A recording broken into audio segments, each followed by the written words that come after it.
las caras de Líber Sánchez de no entiendo qué está pasando acá, que de repente estamos con esta publicidad a Montecable.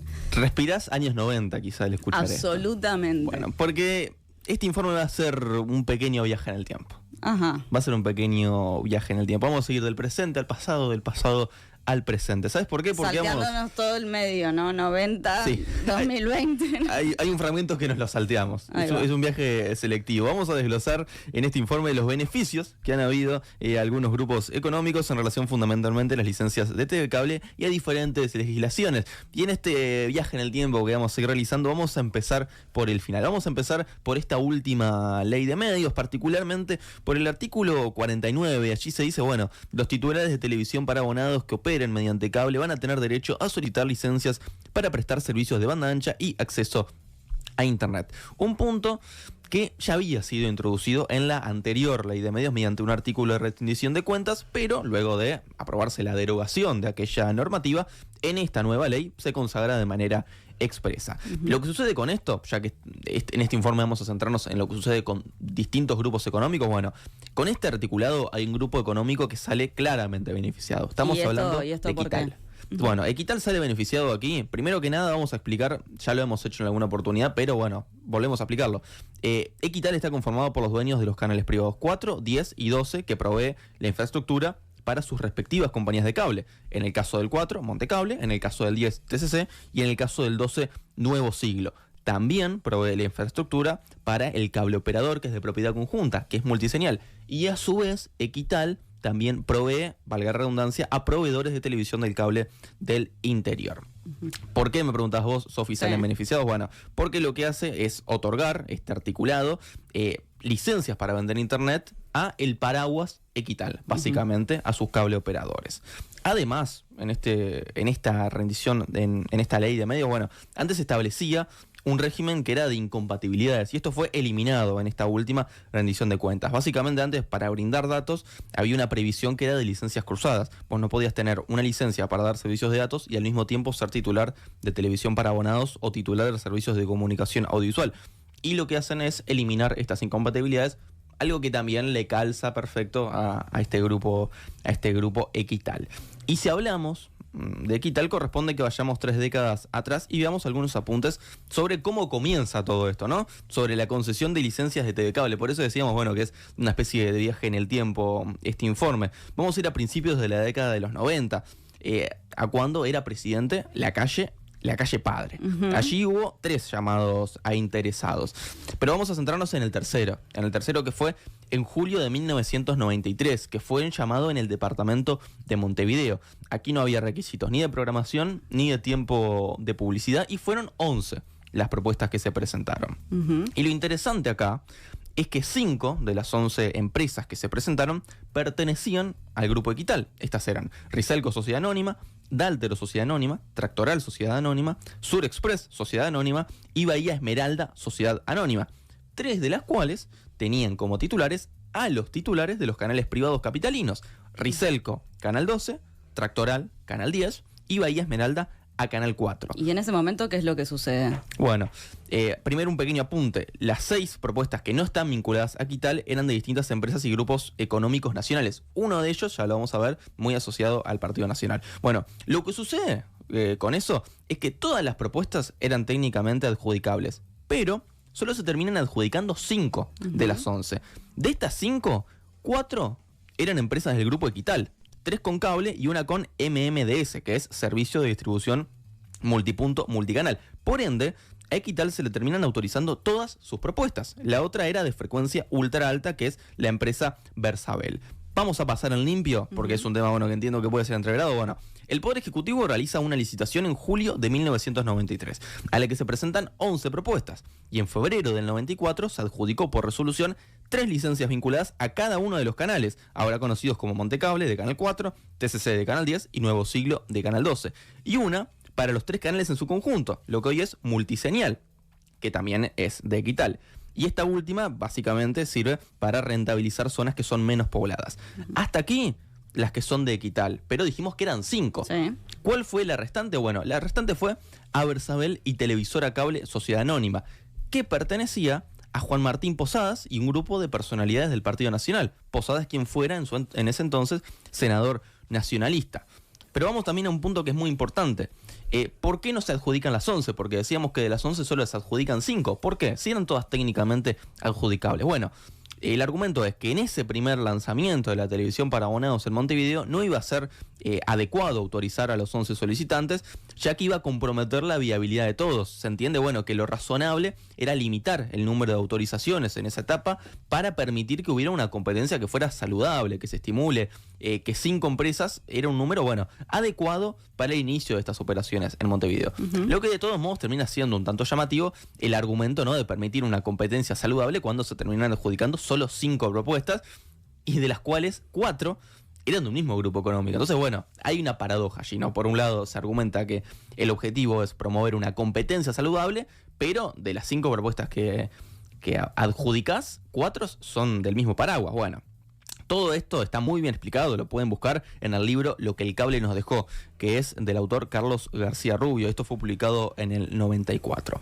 Y es inevitable ahora, en este viaje en el tiempo que hacemos, volver al presente y recordar también la habilitación que hizo el Poder Ejecutivo para que las empresas de TV Cable de la capital se fusionaran en un consorcio. Esto fue el 16 de julio, cuando el presidente de la República, Luis Lacalle Pou, autorizó a las empresas Montecable, Nuevo Siglo y TCC a operar en forma consorciada para la prestación de servicios de televisión para abonados y de transmisión de datos. Una decisión que, recordamos, fue avalada tanto por la URSEC como por el Ministerio de Industria. Actualmente, y esto es muy importante, cada una de estas empresas cuenta con una cuota del entorno del 20%. A partir de este consorcio, se convierten en la única empresa con un poder de mercado en el sector de televisión para abonados en Montevideo mayor al 50%. O sea, son el grupo mayoritario en la capital de nuestro país. Y la concesión de licencias para vender datos fijos al hogar, sumado a la autorización para operar como consorcio, les va a permitir a estos grupos adicionar en competencia con Antel un mercado potencial de 200 millones de dólares, un número bastante importante. Y recordemos, además, que para vender datos fijos al hogar van a usar la fibra óptica de Antel, el ente público, que tuvo que invertir a escala nacional unos 1.000 millones de dólares para brindar este servicio, mientras que para iniciar este negocio, estos grupos no van a tener que hacer inversiones que sean realmente renovables para ellos.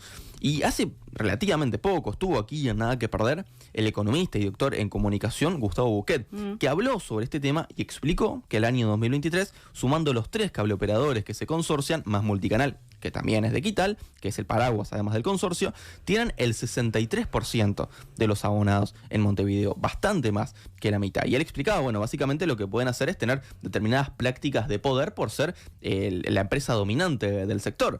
Y un aspecto que es importante, que se lo habíamos preguntado en aquella nota y que nos sirve para este informe del día de hoy, es cómo se emparentan aquellas políticas de los años 90 con las que se llevaron a cabo durante este periodo de gobierno. Bueno, esto nos decía Gustavo Buquet.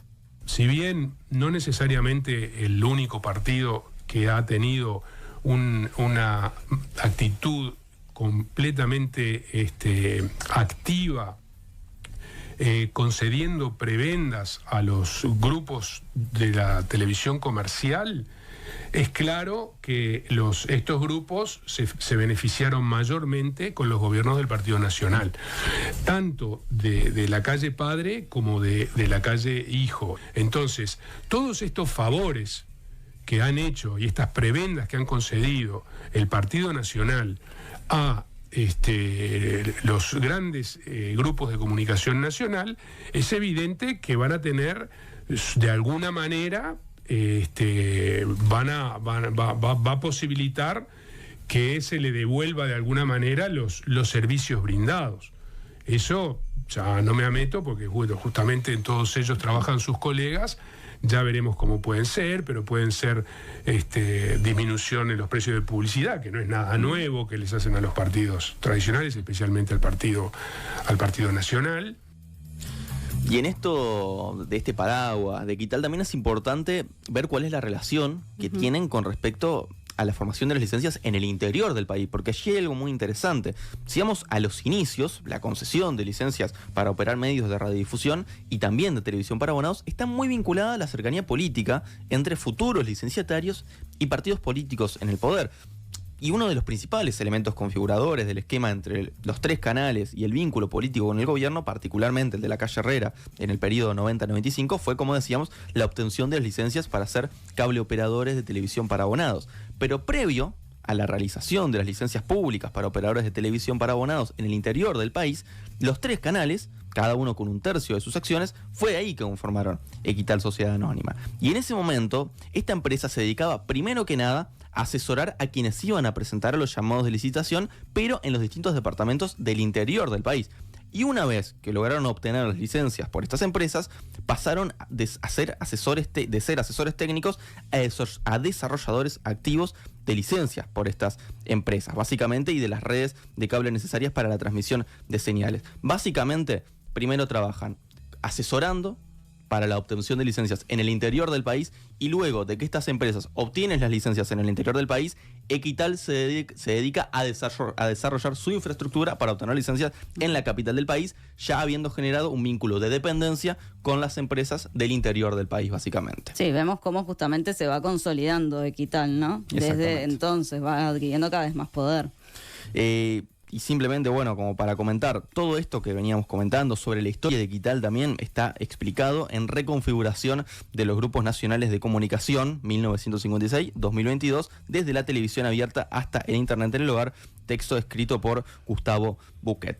Y un último punto simplemente para comentar, ya saliendo de Equital y volviendo a esta última ley de medios, yendo particularmente al artículo 16, que dice: una persona física o jurídica o privada o grupo económico no puede ser titular total o parcial de más de 5 licencias en la zona metropolitana y 6 para el resto del país. Bueno, este es uno de los últimos cambios que ha habido en esta ley de medios, también un cambio bastante discutido, y lo que ha hecho fue flexibilizar los límites de licencias que una persona, grupo o empresa puede tener. Hubo un aumento. Exactamente. Para radio y televisión abierta esta cifra está en 6 en el área metropolitana. 5 radios más una televisión abierta, cuando la ley anterior establecía como límite un máximo de 3 licencias para radiodifusión abierta de radio y televisión. O sea, prácticamente se duplica la cantidad de licencias.